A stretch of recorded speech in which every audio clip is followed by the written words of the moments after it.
The Toronto Raptors are taking a serious look at multiple very interesting international prospects in this year's NBA draft. Of course, where the Raptors have the number 9 overall selection, a lot of eyes have been on players that are expected to be drafted in that range. However, Masai Ujiri has done his due diligence and is very interested in making sure he gets the maximum value for this team, whether he has to trade for a pick, make some moves, or select these guys with the number 39 overall selection. And there are a lot of guys that Masai Ujiri, the Raptors, have worked out, have taken a look at very, very closely, and a couple of the names are very intriguing. So we're going to take a look at a couple of those names out here in this video and break down the fit that they could have for the Toronto Raptors moving forward. So lots of stuff to break down in this video, but folks, you guys have been crushing it. Hit that subscribe button as of late, very close to 38,000 subscribers. So if you're part of the 47% that haven't hit the sub button just yet, and you want to stay up to date with all of the latest Toronto Raptors news as we inch closer and closer to this year's NBA draft,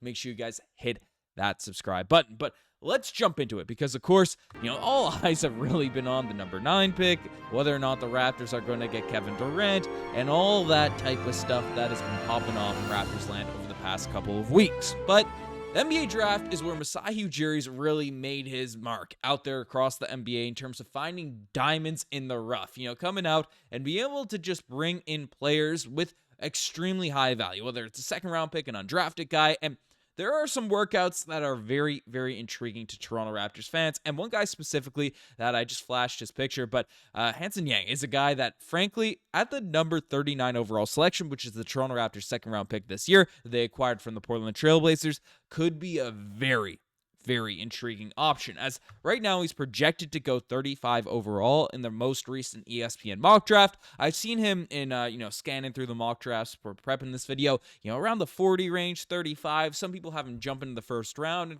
according to some stouts. So outside the top 5, the top 10 especially, it's very hard to pinpoint where players will end up getting selected. So Hansen Yang is a guy that is very intriguing in terms of how he can impact the basketball court. So let's take a look at who he is as a basketball player. So essentially, he's a 7. So I've seen him listed between 7'1", 7'3". The NBA. So I'll throw it at 7'2". Basically, what NBA Takeathon has him listed at here right now. 7'2" with a 7'2" wingspan, 250 pounds, just 19 years old. Will be close to 20 when he's drafted. So he's mocked here at number 40 overall.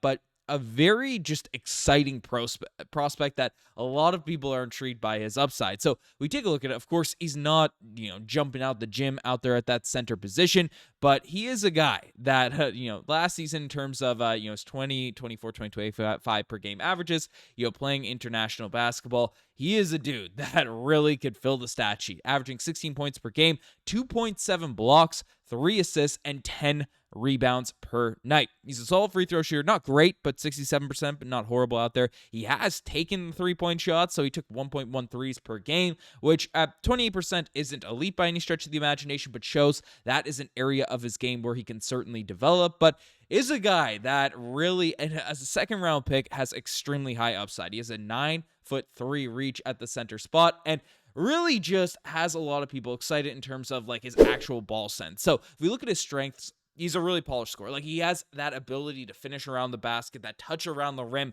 He can really just finish at the net and, get the ball inside and have the soft shot. It's the same way Jakob Poeltl does. You're not dunking on people every single time, but you're in that post, you can finish around the basket. He's a great passer as well, which, you're seeing more and more from these international big men. Of course, Nikola Jokic is the, poster boy of this sort of, style of play, but he's a guy that can run that mid post the same way Marc Gasol did for the Toronto Raptors during those, during the championship run the year after, right? Playing the mid post and facilitate out there at that position. And Jakob Poeltl's really developed in that area as well. So to have a guy off the bench in Yang could really be a very a nice positive for this team. He's a strong interior presence and rebounder. Like, he gets boards, he blocks shots despite not being super, jumping out the gym by any stretch of the imagination. And, when he's playing in those short rolls, he can catch the basketball and make the right decision. And that's exactly what you want to see, because if you have a big man that is a good passer or is willing to make those moves, willing to make those passes, generally those big men, when they come to the NBA at a higher level, they,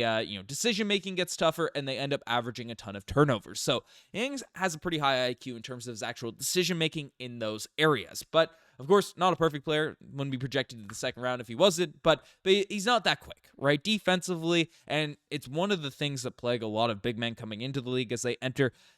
In the NBA, you just get abused out there in the pick and roll. They stretch you out. Everyone can shoot in the league now, so it's tough to stay on the court if you don't have that lateral quickness. So that would be an area where he certainly needs to improve. He blocks shots. He blocks his shots, but in the NBA, there's questioning about how that will translate. He does have inconsistent shooting from range, but I think it's honestly a positive that he's even shooting that at his age and, his position. And he struggles imposing his will against weaker competition. So he's not like dominant out there against these different teams. So this is, kind of aggregated reports out there from NBA Draft.net. So interesting guy, a guy that would definitely be exciting, especially as a second round pick. Definitely a player where the Raptors have been in need of a backup big man. We'll see how Oler Shamshe develops. He's on a two-way contract for next season. Dealt with some injuries in the back half of last year, but did show some upside. But depending on how this roster looks, depending if we draft Kalman Malawach in the first round, it's a player that I would definitely take a serious look at with their second round pick. But he's not the only international prospect that Masai Ujiri is, looked at. Another guy is, on the other end of the spectrum in terms of play style, and that is Non Traoré. And I hope I pronounced that correctly. Get my French, noise out there. And right now, in terms of NBA Tankathon, he's projected to go 26. I have seen him mocked a lot of different places, a lot of different areas in terms of where he could get drafted. So take a look at who he is as a basketball player. Essentially, 6'3", 175 pounds, from France.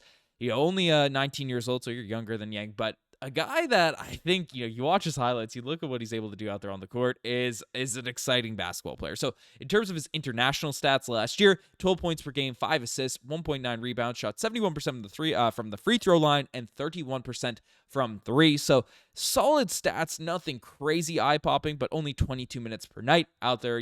The international, the European stats are generally a little bit deflated. So those were his numbers. But, in terms of what he's looking like, in terms of the scouts and what they're sort of judging his game as, he's an elite playmaker. Coming off, when you're running the PG out there, these international teams, you have to be able to facilitate. You have to be able to put people in the right places. And he has that ability out there at that point guard spot. He has great size for a lead guard. He's a shifty ball handler with pace control and his strong defensive instincts and transition presence. So he's a guy that's a good athlete. He can play defense.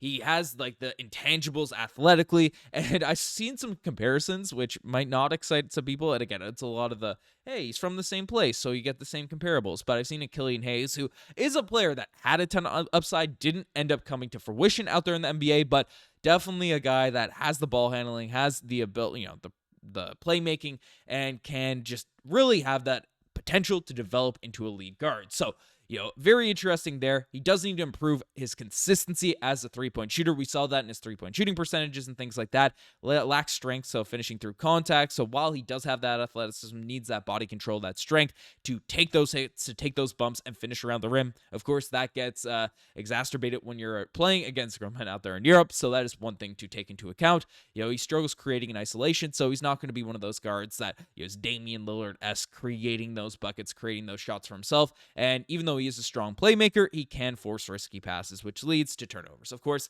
that is something that's pretty common for young point guards. And once they play, they get used to their speed, they get used to the speed of the game, they can fall into that form. So very interesting guys being worked out for the Toronto Raptors. There's a list of guys that have been brought in and reportedly working out for this team, but a couple players I think have gotten the most buzz and probably the most interesting to a lot of Raptors fans. And we'll cover it all here on Raptors Side, just to make sure you guys hit that subscribe button if you don't want to miss a single thing that's going on with this team. Anyways, you guys have the best night this far. I'm signing out. Cheers.